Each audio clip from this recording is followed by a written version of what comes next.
quilting friends, it's Carolina Moore, your favorite sewing and quilting YouTuber, and I'm also author of the book Sewing Perfect Little Bags and Totes, which I wrote as a guide, as kind of a set of lessons to learning how to make bags.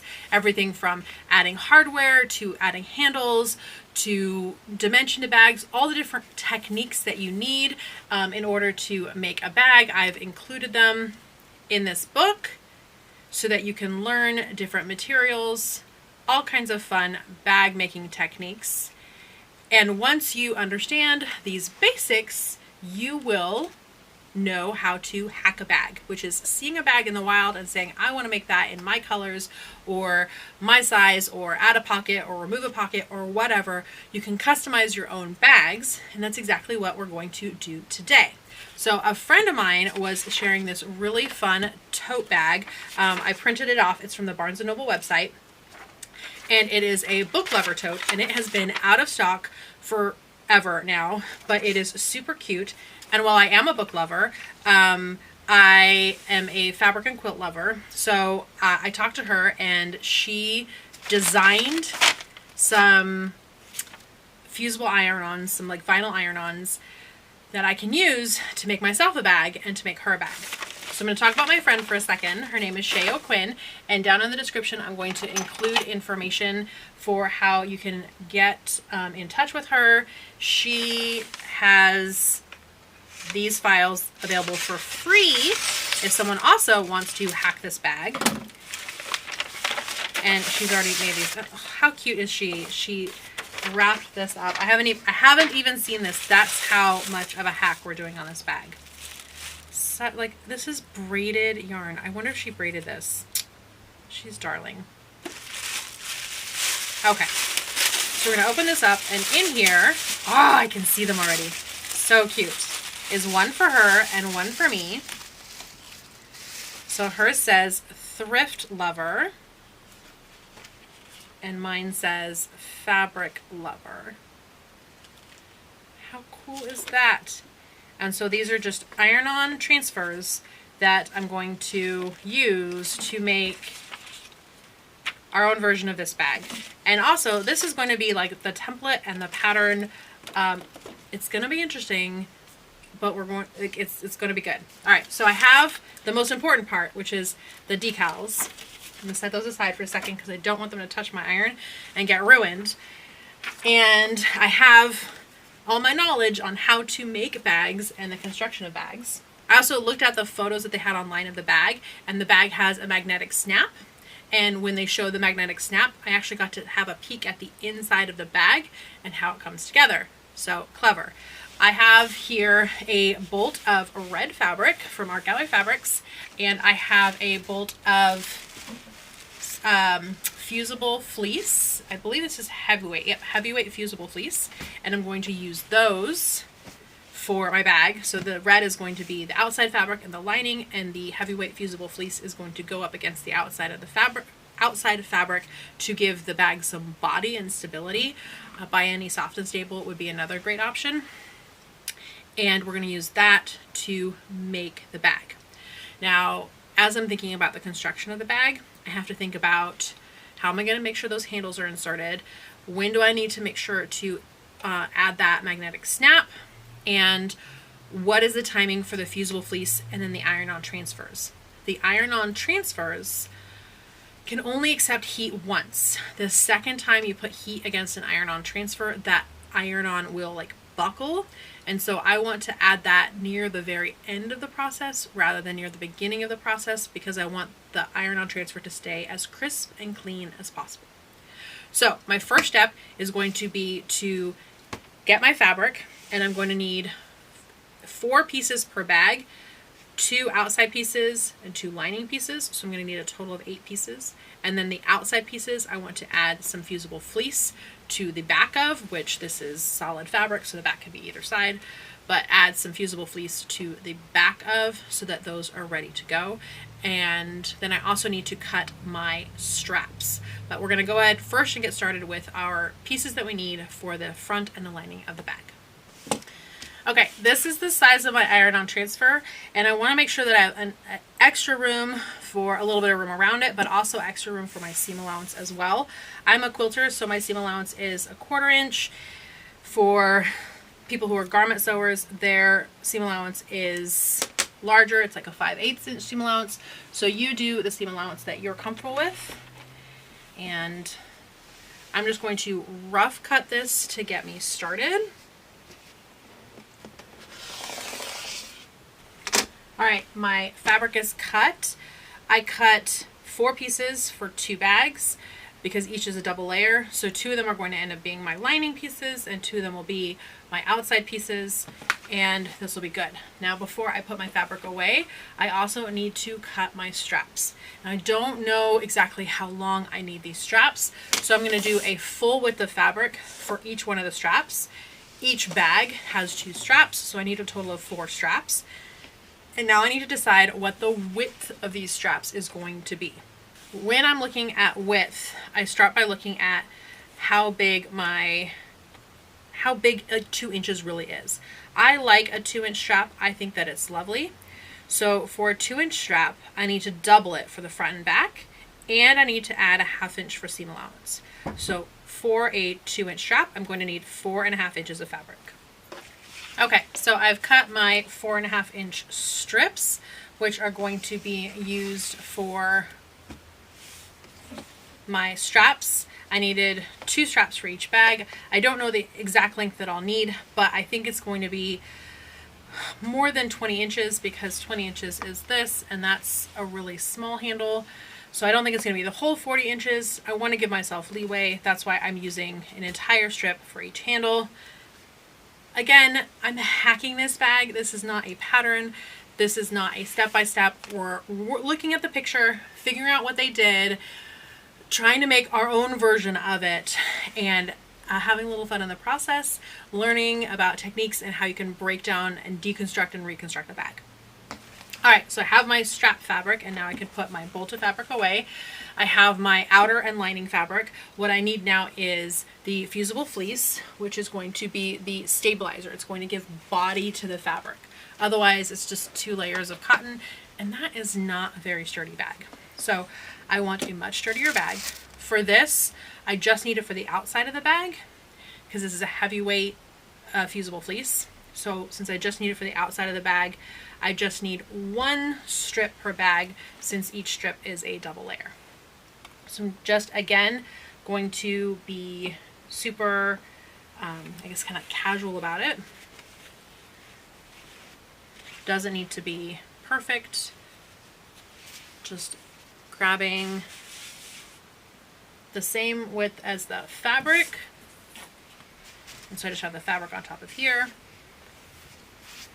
All right, I am working in my little filming space. When folks see the space in person, they say, oh my gosh, I thought it was so much bigger. It's not. It's a tiny little space. It's really what you see on camera, and that's about it. So I'm going to kind of shrink all these pieces down a bit to give myself some more manageable units to work with. I'm going to lay my fusible fleece and my 2 of my fabric pieces. So these are my outer fabric pieces on top. All right, yeah, there you can see how wrinkled it is. Okay, so this is my template-y piece here.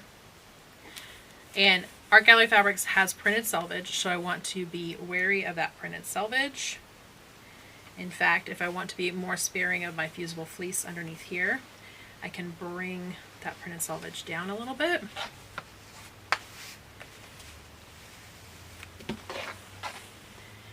And then measure twice, cut once, right? I'm going to give myself some extra up here as well. And I'm going to cut this down.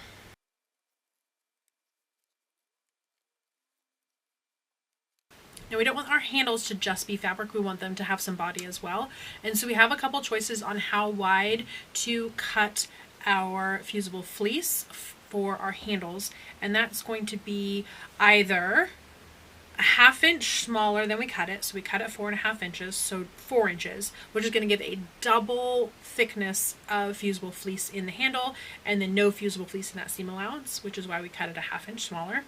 Or a 1/2 inch smaller divided by 2, so just 2 inches wide, and that's going to give us a single layer of fusible fleece in the handle. Now, I don't want a big thick handle on this. I think it's gonna, I want it a little softer, so I'm cutting a single 2-inch strip of my fusible fleece, and I need to put that on the back of my handle. You might want to measure how far in. So if this is 2 inches, then that means that total there's 2.5 inches on either side. So that would be 1.25 inch from each side. So you can measure and make a mark to line up where this goes. I tend to just eyeball it and it'll probably be okay. And I'm making 2 of these bags, so the handles that turn out less awesome I will put on my bag, and the handles that turn out better I will give to Shea and I will put on her bags. That's just the plan, and I'm okay with that. But if you want, you can absolutely make a line, or you can use a ruler and mark 1.25 inch from each side and draw yourself some lines to be able to put this in the right spot. Now, I need to be careful with this iron. I have a double layer of wool mat here for protecting my cutting mat, because these irons get really hot and they can actually not melt but distort the cutting mat, and the distorted cutting mat is not great. So I try to be careful not to put my iron directly or even too close to my cutting mat. All right, so we're just doing this all the way down. I find that pressing on the fusible fleece side is not very effective. So if I'm on this side and I try to press from this side, it's not very effective. And because we're going to be flipping this right side out through a tube, it's going to get quite manhandled quite a bit. So I definitely want this secured really, really well. Now we're going to make the handles. This is actually really simple. We just take our handles and then we fold the fabric in half with the right sides together, which means the fusible fleece is going to be on the outside. And it's a little cumbersome with that fusible fleece. And now we're going to sew. Now, if you find you have a lot of shift or distortion on strips when you sew strips together, you might want to fold these in half and pin them. I am not going to. I don't usually have too many problems with shift and distortion. And I'm going to be careful not to push or pull on this in any way.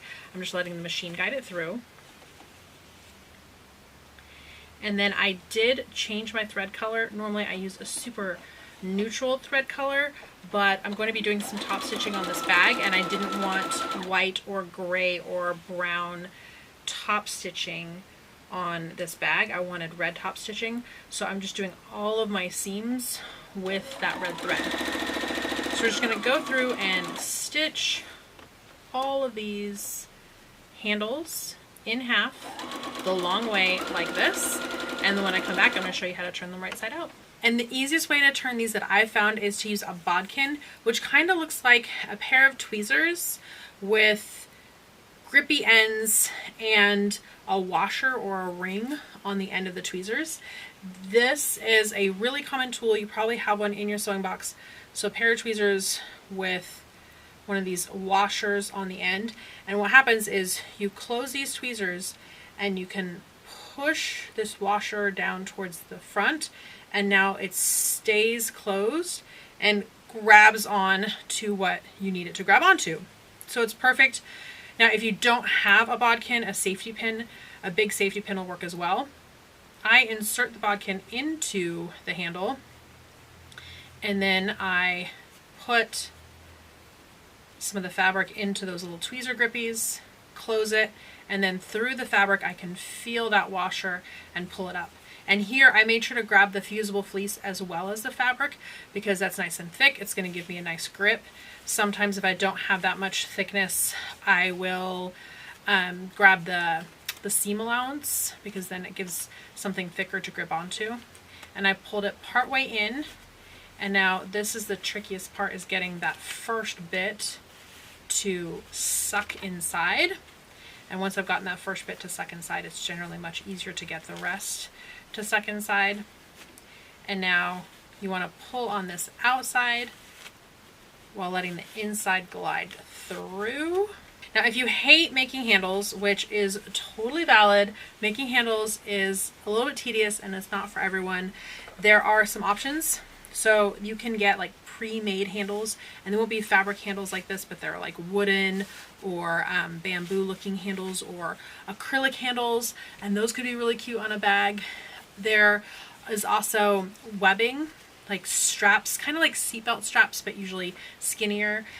You can get webbing and you can use that as handles, and that way you don't have to make your handles. So there are definitely options to making handles.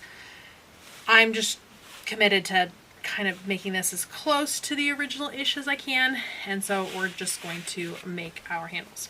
So I'm going to keep doing this till I get down to the end. Oh, I made it to the end. There's my bodkin, and now it gets a lot easier to pull it through because I can actually hold on to the inside piece while gliding the outside piece across the top. There we go. So I'm going to do this with all of them and then warm up my iron, and we're going to press these and do our top stitching on either side. You'll notice that they're already starting to lay pretty flat because of that single layer of fusible fleece. If you have 2 layers of fusible fleece, it won't lay as flat immediately, and with those you want to bring your seam down towards the middle. This, because I eyeballed it, the seam isn't going to be exactly in the middle, and I'm just fine with that. And I'm going to press this from both sides because that process of turning it right side out ends up in a ton of wrinkles, and I'm worried more about where the center of this strip of fusible fleece is, and not so much about centering the seam of the strip right down the middle. They're pressed, and it is time to do the top stitch. Now when I do the top stitching, I like to extend my stitch length just by 2 dots. So this is from a 2.5 to a 3.5. It does 2 things. First of all, a bigger stitch is faster, and then second, I think a bigger stitch on top stitching just looks more professional. If you look at like your jeans or any bags, I feel like those are done with a bigger stitch than the regular seam stitch. So I really like just making that stitch length a little bit bigger for top stitching. I think it looks more nice, more professional. And I chose a 1/4 inch from the edge because I have a 1/4 inch foot on here, and that was going to be really easy. And there's my stitch. Spin them around and do the other side. Also add a 1/4 inch seam allowance. I've made the handles on my bag, and now it's time to make the actual body of the bag. And I've honestly been using the time that I was making the handles, which is a pretty straightforward process, to kind of think in my head how exactly I'm going to get this bag and put it together. And I knew that I was going to be using the Cricut cutout piece that Shea sent me as the pattern. And what I did is I went ahead and cut the backing plastic, I guess, to the size of the design itself, so right up against the design itself. And I'm going to trace this. I cut open the priority mail bag that Shea sent this in, and I'm going to mark the middle here, and I'm going to mark the middle here. Is this being eyeballed? Yes, it is still being eyeballed, and I think that's okay. All right, so now I'm going to take that middle and turn it into an actual line, and I'm going to flip this over and double check that if I use those middle lines, if it'll still fit, and the answer is yes, because I want my bag to be symmetrical, even if, and I don't know how Shea designed this, even if this isn't exactly symmetrical, I want to make sure that my bag is symmetrical and that all of the pattern pieces are symmetrical, because the front and back, it's just much easier if the design is symmetrical. Now I'm going to take a ruler here, and I'm going to add an inch, a full inch all the way around, and that might end up being too big. I don't know if I'm going to be sad. I know that a 1/4 inch is going to get taken away in my seam allowance, so it's going to be 3/4 of an inch bigger all the way around. And did I leave myself enough room over here? I don't think I did. Nope. Okay, I'm going to have to tape some extra over here. So I'm just giving myself a dotted line all the way around, and then I'm going to use my pen to kind of just connect those marks. So just kind of sketch it together.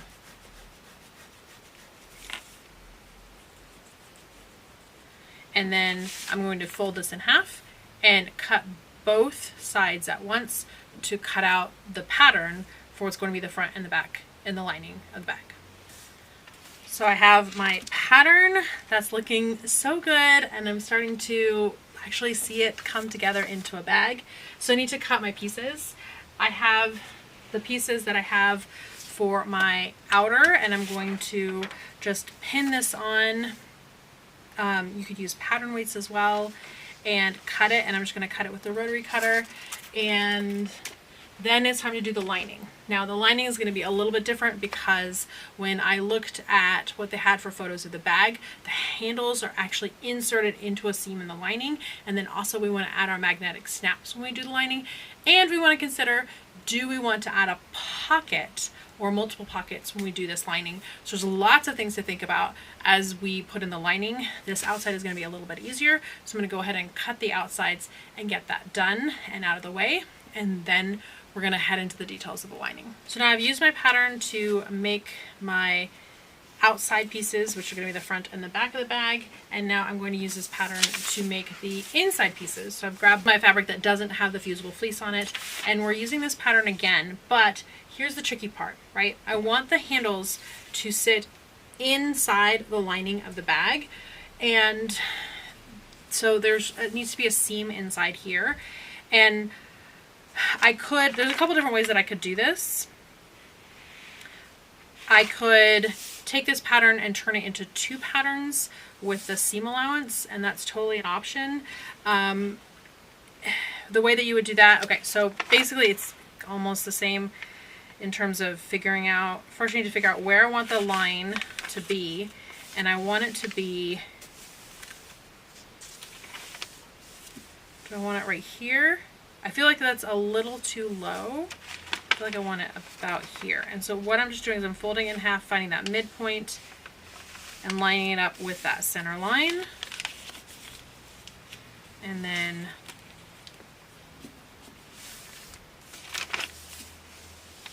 that's where I want the center line on this bag. There we go. So that's going to be the seam inside that the handles are going to come out of. So the handles are going to come out like this, out of that center line right there. And we'll probably make marks for these handles as we go along. And what I can do is I can go ahead and draw a 1/4 inch, and we'll go ahead and do it here. I can draw a line on here. That's a 1/4 inch on either side, and it's super slick with this ruler on the slick material of the Postal Service. And this 1/4 inch is our seam allowance. If you use a bigger seam allowance, you would make this line bigger. So this is whatever your seam allowance is. And now for my 2 parts, I could either remake this, or I could cut it, tape it, and cut it, I suppose. But this part right here, the front that you see, would be that top pattern. And then I would fold it this way. So basically I'm adding that extra 1/4 inch, fold that top, and then that would be the bottom piece for the top and bottom of my bag. Because I'm hacking this, and because I'm uncertain of where a couple things are going to happen as I make this, what I'm going to do is I'm going to take my fabric and I'm going to cut it into 2 parts and then sew it together and then line up that seam with this line on the pattern and cut it out that way. So it's a different way of doing it. It might be a little more tedious, but that means I'm going to have an actual like stitching seam line that I can use to refer to on different things. It is definitely a more tedious way, but because I'm hacking it, I want to give myself more options, and I think that'll give myself more options. Now, if I were making this as a pattern that I was then going to sell, I would then have this available as a top, a bottom, and then an outside inside. So this would be my outside inside, and then I would make the top pattern, and then I would make the bottom pattern, and have 3 pattern pieces that people could use to make it. But that's not what we're doing here. We're just hacking it. So I'm going to grab my fabric, and they're roughly half-yard pieces, I think. And I'm going to cut along this fold, which basically is making them into fat quarters, but just to take the 2 pieces apart. And then I want to make sure I don't make the same mistake that I did when making my pattern of not making this big enough. But I want to make sure that this top is plenty large enough, and it is. So there we go. Cut this in half. Well, not in half, but in 2 pieces. There we go. And I'm going to take each of these, bring them right sides together, and sew a seam, and press these seams open before cutting my hooks. Stitching this, and I still have that larger stitch from when I did the top stitching on my handles, and that's great because I'm going to be taking these seams out. They're temporary seams, which we call basting.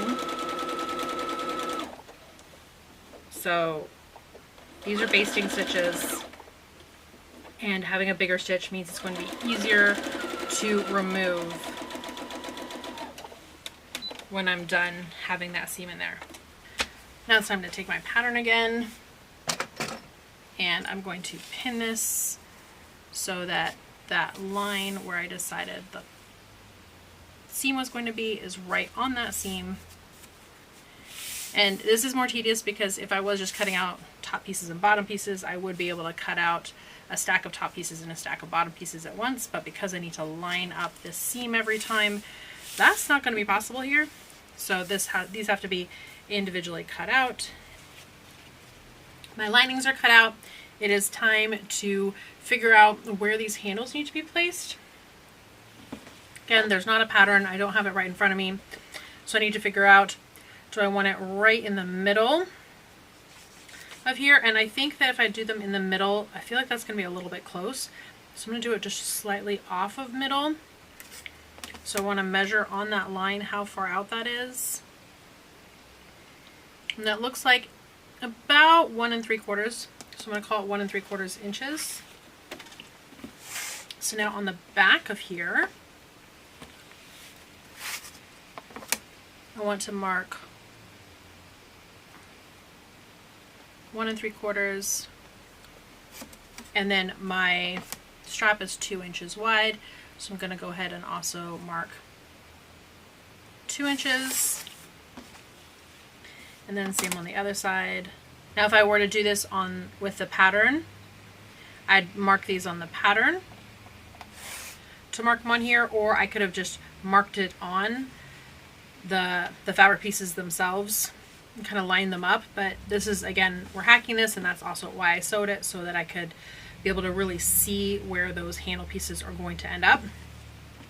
So I have that figured out. And then also I want to do a little drop-in pocket right here. So what I want to do is I want to measure how big this is. And so this is, I'm going to call it 6 1/4. Because I measured from the outside edges and this is not an exact size, it's going to be a little funky, but we're going to call it 6 1/4. So I'm going to write this on the back of here, 6 3/4 inches wide. And I won't be able to see this on the front. It's just my little marks on the back with my chalk pencil. Now for the depth of the pocket, it's going to be all the way over here. I want to make sure that I don't go beyond how far. I don't want to have a pocket that goes past the bottom of the bag. So we're gonna call it 6 inches. So I'm gonna need this 6.5 inches tall. I've added these handle marks onto every single one of the lining pieces. That way they're all good to go. They're all going to have the handles in the exact same spot. So all the measurements are exactly the same. So those are all set. And then I went ahead and cut the pocket pieces. Now the size that I picked was 6.5 tall by 6 3/4 wide. And that's a 1/4 inch off. So it would be so easy to turn it and have it be obnoxious. So I just went ahead and went with 6 3/4 for both, and that'll be just fine. And that way it's a square pocket. I don't have to worry about which way I turn it. I went with this fun fabric. I thought it would go well. Also, the pocket's not going to be as visible. So I thought that'd be super cute, just something a little different.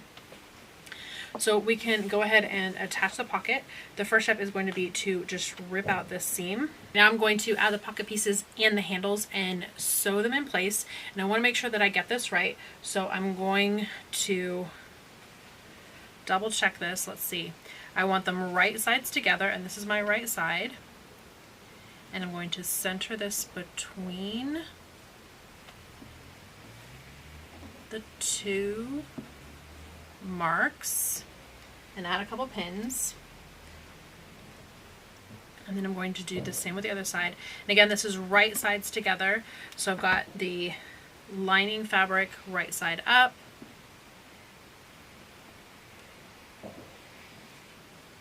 And then same with the other side.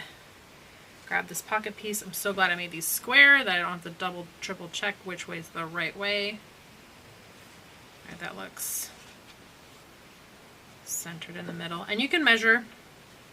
I'm just, you know, not.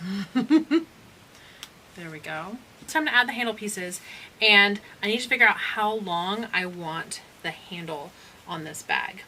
So remembering that the bag itself sticks up higher, I feel like I want a long-ish handle. It's gonna stick up there. Okay, so maybe more like, because this is the top of my bag, I feel something like that is probably a good placement.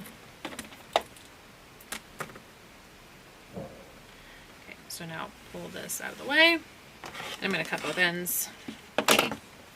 And since that's the length that I want my handles, I'm going to grab all of my handles and make them all this length.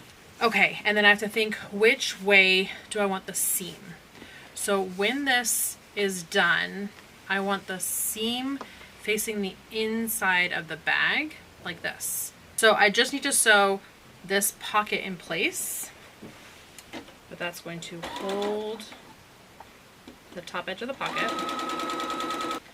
And then same with the other. Now I'm taking all the time to add pockets and make this like a super functional bag. So I want to add a little bit of top stitching to make it pretty. So for the top part of the bag, the pocket is going to go down into the bottom. So I'm going to press this down towards the bottom. And I want to do a little bit of top stitching right there. And then for the bottom part of the bag, it's actually going to flip this way.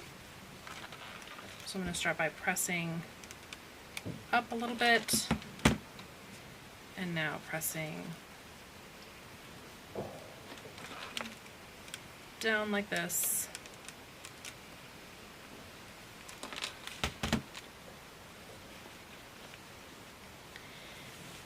And so this one is going to get top stitched right here, and this one's going to get top stitched right here, just to make it look pretty. And for the edge stitching, top stitching, I like to do 1/8 of an inch from the edge. So now I have these top stitched, and now I can put them together with the purse handle pins. So I have my lower part, I have my upper part. Hopefully I can still see my chalk lines. Yep, right there and right there. Okay. And then I want this so that yep, like this, lining everything up. I'm putting in those purse handle pins, and I'm doing this on my wool mat, so I can just push those purse handle pins all the way in and have them hold it in place like thumbtacks. I'll add the other sides in a second. All right. I want to make sure I don't put any twists in my handle. And the same thing on this side. All right, now I can pull it out of the wool mat, flip it over, and add the backs to my purse handle pins. Okay, when we're making bags, we always need to figure out where our escape hatch is going to be, which is how we flip it right side out at the very end. And there's a really cool technique where you can actually use the bottom of a pocket as the escape hatch. Because this bag has curves and points, and I want everything to look really nice, I'm going to leave the bottom of this pocket open as my escape hatch for when I inevitably need to turn this right side out when it's all put together. So what we're going to do is we're just going to sew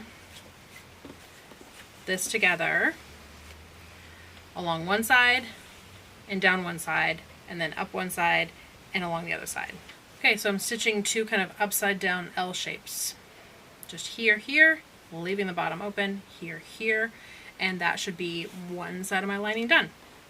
And I'm bringing this just past the edge of that handle. And I'm going to go ahead and add a little back and forth because I feel like there's going to be some extra between the pocket and the edge of the handle. A little extra stitching isn't going to hurt. And you can see the height of these purse handle pins absolutely does not get in the way of sewing the bag. I have the lining here. I think it looks pretty good. There's a little bit of imperfection here and here that I don't exactly love, but it's the inside of the bag. Really, the only people who are going to see it are the people who use the bag, which is, if this is my bag, it's me. If it's Shay's bag, it's Shea. I think we'll be okay with a little bit of just tiny imperfection here. If I were to make this as an actual quilt pattern, I probably would include seams in here and here so that I could make it look a little smoother by adding seams around the pocket. But overall, I'm excited how this turned out, and the functionality of an extra pocket is huge, plus the ability to flip this inside out or right side out at the end through that hole is going to be nice.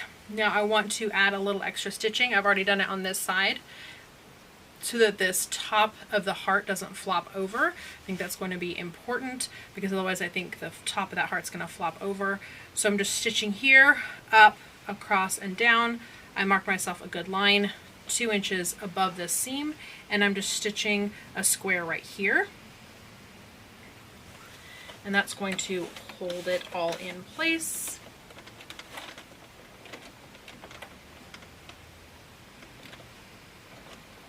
So starting by stitching in the ditch, and I'm using my bigger top stitch length of 3.5. I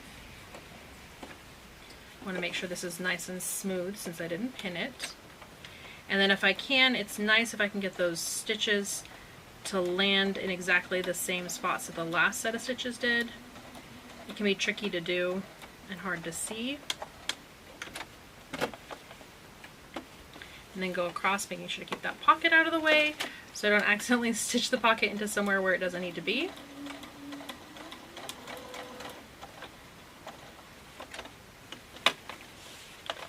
As I come back down here, I want to cut the thread from my starting point so it doesn't create a tangle.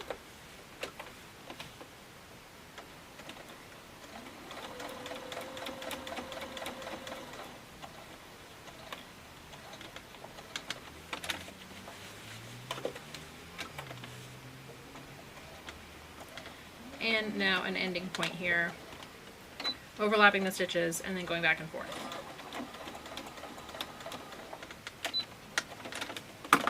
So that is one side of the bag lining done. I'm going to need to repeat this for my second bag, but as long as we're talking about bag linings, let's talk about the other side of the bag lining.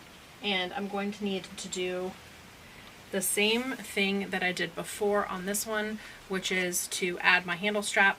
Now, what I can do on this one is I'm going to press the seam back flat again. And I don't need to unpick the entire thing here because I just need to add the handle strap in this one. Now I could totally add another pocket like the one that I just did on this bag. I could totally add pockets on both sides. I find that gets a little confusing to have the exact same pockets on both sides, because then it's, oh, which pocket is it in?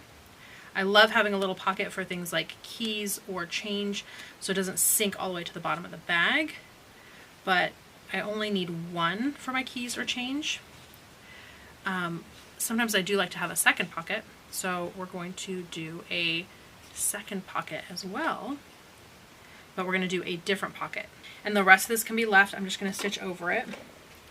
Now I'm going to put my handle in. It's going to go in like this. So let me put one side in one hole, the other side in the other hole, and then I want to line it up with those chalk marks. I'm going to grab my purse handle pins again and just stab it through. The purse handle pins work really great when you have really big bulky things. Often we're adding the handles not to the lining but to the outside, so you might have 3 or 4 layers of fusible fleece, and that is a lot of shifting. So there we go. Just add the tops to my pins, and then we're going to be able to sew this all the way down. I'm just going to press the seam down because the bulk of those handle seams is going to want to come down. So we're just going to press this down like this. I'm going to do an edge stitch right along here, and what that's going to do is going to add a little extra stitching on this seam line, and it's going to keep everything going in the right direction. And then we're going to do the exact same thing that we did before, which is draw a 2-inch mark and sew a square here, not quite square, to keep the handles in place. Now normally I wouldn't do 2 bags at the same time, but I know myself, and I know if I make one, then I'll put off making the second one. So making both at the same time ensures that I will make both, which means I'll have the one for Shea and I'll have the one for me. And it also means that I get immediate learning opportunities. So I caught up on the second bag.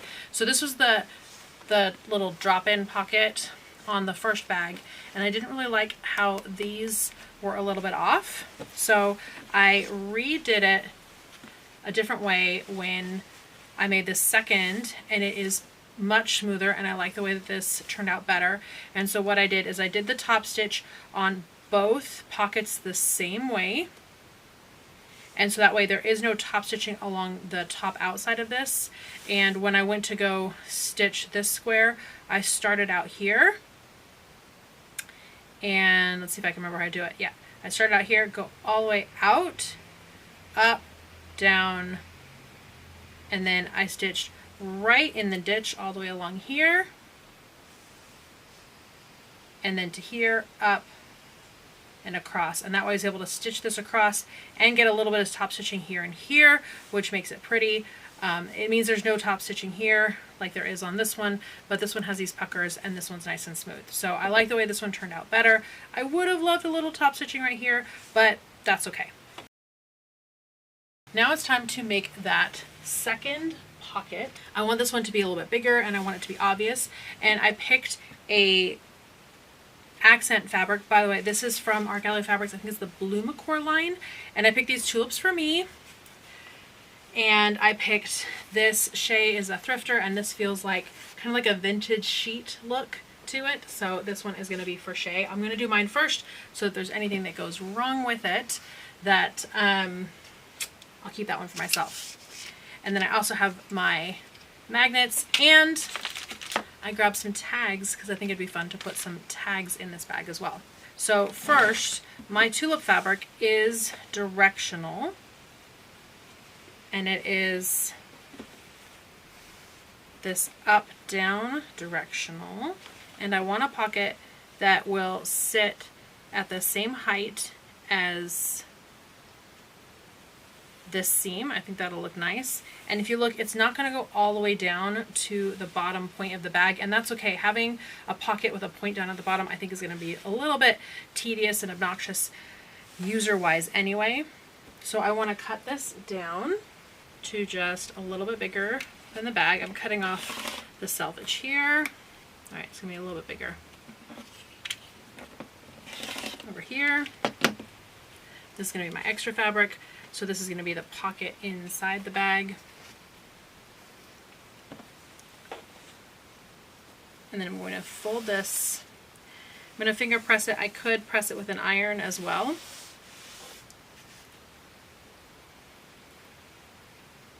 And I want this lined up with the edge of my mat so that I cut myself a pocket. And I'm actually going to cut it a little bit smaller here because I don't need it all the way down to that point. Right here. Now I need to measure the size of this. So 8.5 by 14 3/4, and that's the size that I need of fusible fleece because I want this pocket to have a little bit of body to it. And I only want one layer on here, which is why I cut it the half size. I'm gonna line it up with the fold right here. Okay, now we're going to fold it right sides together. And because these two sides of the pocket are going to get tucked into the heart, I don't need to worry about sewing these two sides. I'm just going to sew a 1/4 inch seam allowance on this bottom. Now I can turn it right side out. I'm going to give it a press. There is a little extra fusible fleece because it's in the seam allowance down here, and that's okay. It's just one layer and then it's doubled down here, not a big deal. All right, this seam I want at the bottom so that it's not seen. And then this folded edge is going to be the top edge of the pocket. So I want to do a nice top stitch across here.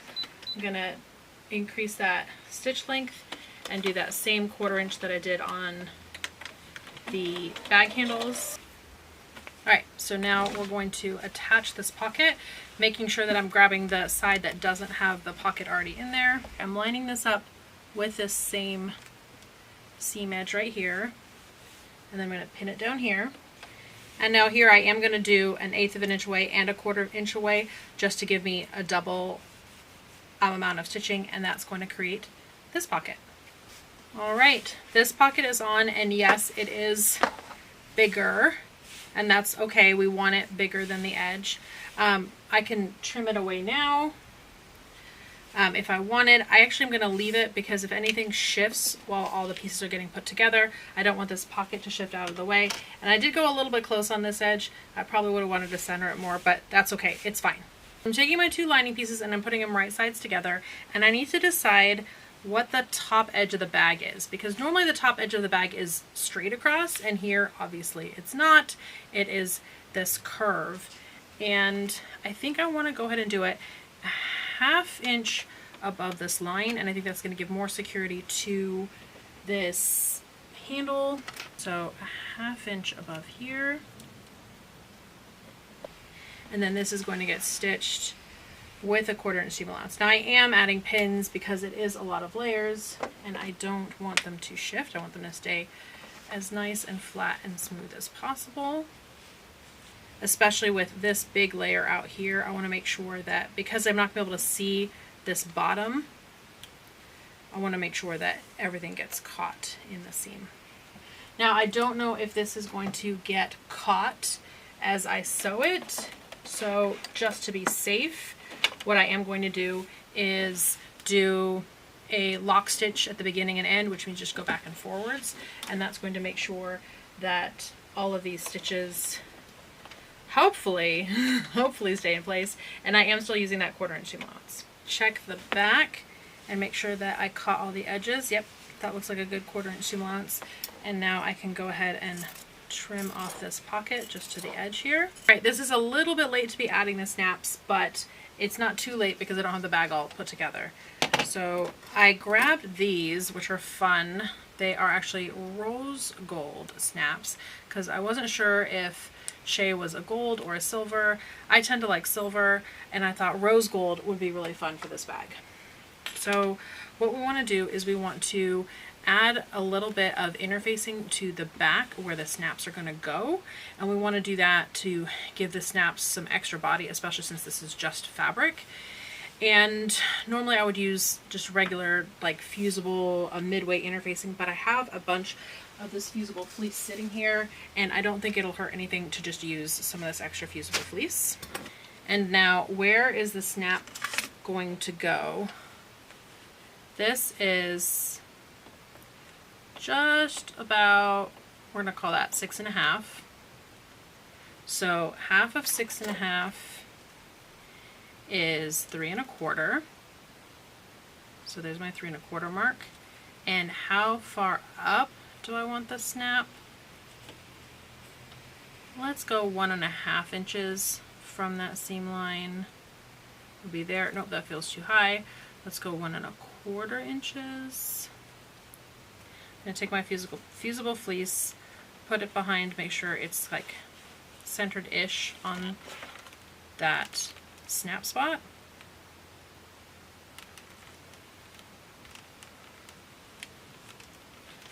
And then before I forget my measurements, I'm going to do the same on the other side. And now I have my snap and I have my snap backs. So I'm going to grab one side of the snap, and I like to press down, and that leaves 2 little marks. And I use a seam ripper, and I want to be really careful because you want these holes to be smaller than you think you're going to need. You can always make them bigger if you need, but you usually don't need to. You want to make them just a little bit smaller. Yep, that worked. I'm going to put this back on, and I'm going to press both of these in. In the past I've pressed out, but I had them come off on a bag once. So I'm going to press in, and hopefully it really holds that in place. Alright, flip it over. Do the exact same thing. Pretty rose gold snap, holding the bag closed. I have this cute handmade with love label that I want to put on the outside, and I'm going to grab my pattern, and I'm going to, this is pocket height right here.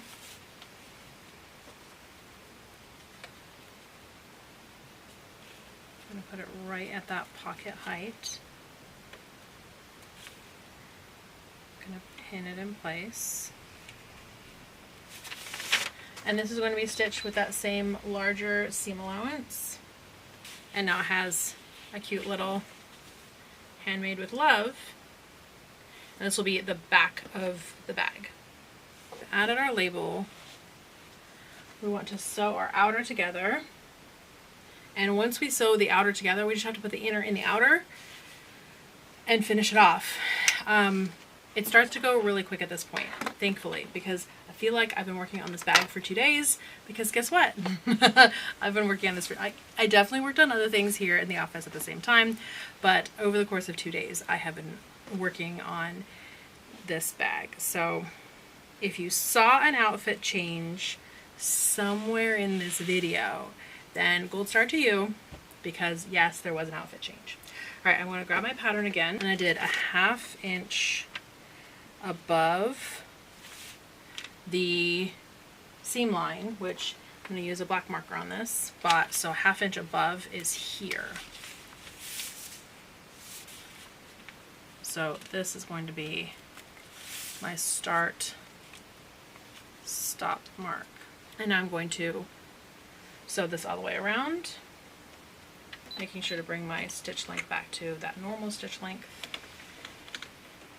And at the beginning and end, I want to lock those stitches to hold everything in place.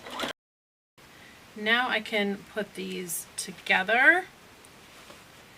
So they need to go right sides together, which means I need to turn this right side out. So the lining's going right side out, and it's going inside this bag. And now there is a label on one side, so I might want to decide which side I would want each pocket on.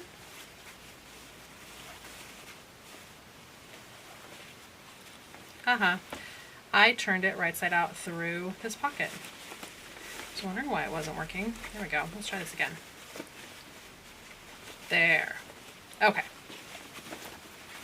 Right side out. And I think I would want this pocket up against me, which means this pocket is up against the label, because the label is on the inside and the pretty vinyl decal is going to be on the outside. Now the handles also need to get tucked inside. And now comes the tricky part of pinning this curvy top together. All right, so when I pin things, I like to pin at natural points, like match points. So this little, I don't know, Cupid's bow of the heart is a natural match point on both sides. So we'll pin those.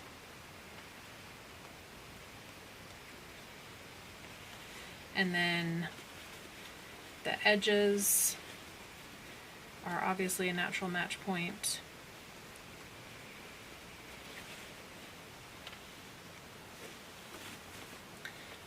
And these edges are going to be a little tricky, and they may not be the prettiest part of the bag, but it's fine. And now the handles are going to be a little bit in the way because they're bulky and they're up into these curves of the hearts. But I'm just going to be generous with the pins and pin this. And once I have it all pinned, then we're going to sew it all the way around.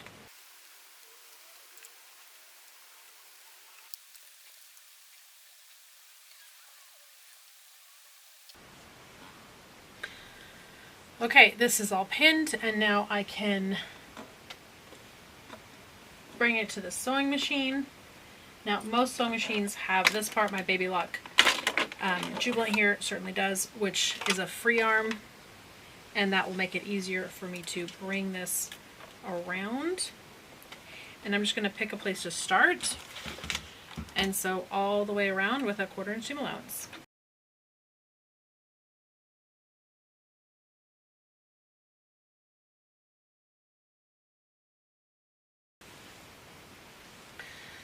Alright, I've sewn all the way around, and I know I need to clip in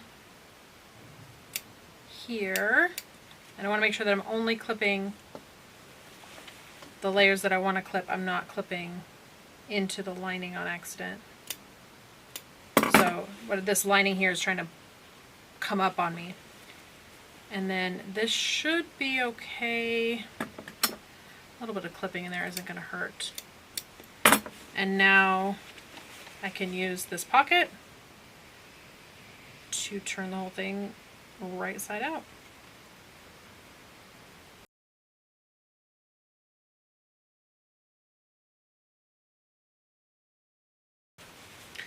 Alright, I want to tuck these handles inside still because I don't want them in my way during this next step. Now I'm again going to check this edge, and I could pin it, but I'm actually going to press it instead. And maybe I'll still give it a pin as well, but I want a nice crisp clean edge along the top of this heart. Okay, so now I'm going to top stitch around this edge. So I'm going to start kind of here at a corner where it'll be a little more hidden, making sure to keep those straps out of the way.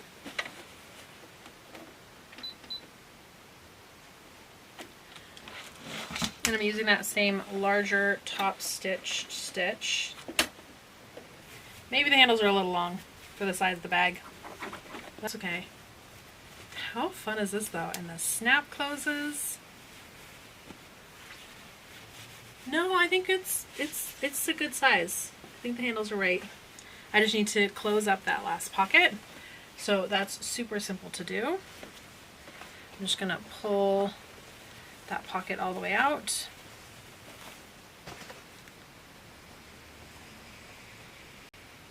And fold it in about 1/4 inch. I could measure and mark, but it's the inside of a pocket. No one's ever going to see this. I'm going to press this, And I could hand stitch this, but I'm just going to stitch it really close to the edge and stitch it closed. And then it will be a sealed shut pocket. Making sure to bring that stitch length back down to the regular stitch length.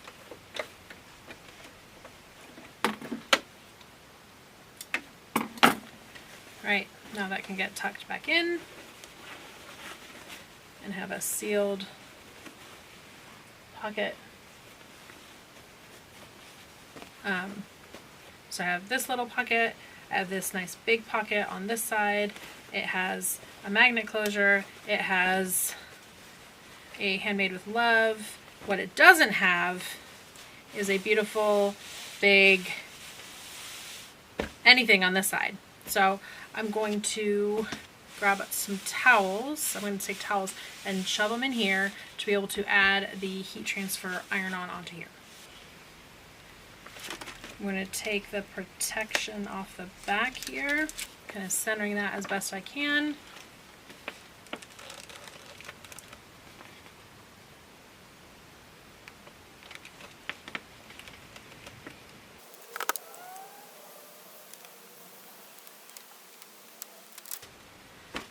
Whew.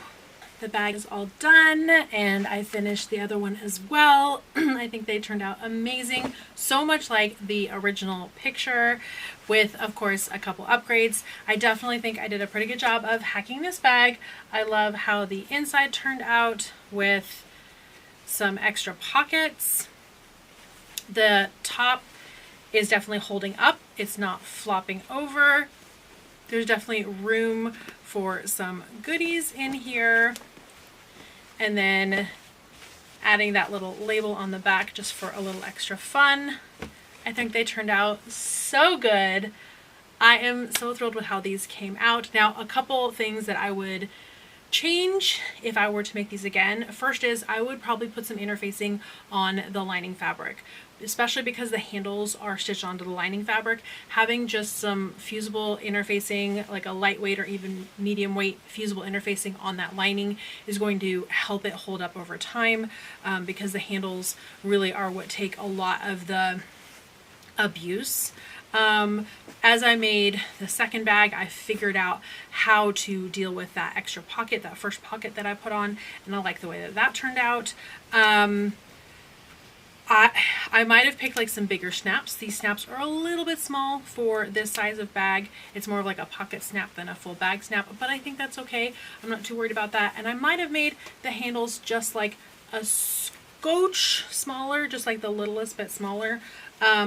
But even that, like, that's not that big a deal. Hopefully you learned a lot about hacking bags. If you have any questions, a lot of it is covered in this Sewing Perfect Little Bags and Totes, including some of the techniques that we did. This exterior width pocket here on this bag is exactly what we did, but on the inside to make a nice big drop-in pocket. That's the second pocket. And then handles, there's a lot of really fun handle hardware. I might have done something like this with the really cute handle hardware on this bag. Instead, we did the inset handles, we did something kind of a cross between these inset handles here and then the externally secured handles, because they're inset into a seam, but they're also secured down with the externally secured way of adding your handles. So a lot of the techniques that are in here and that you would pick up as you make the different projects in this book.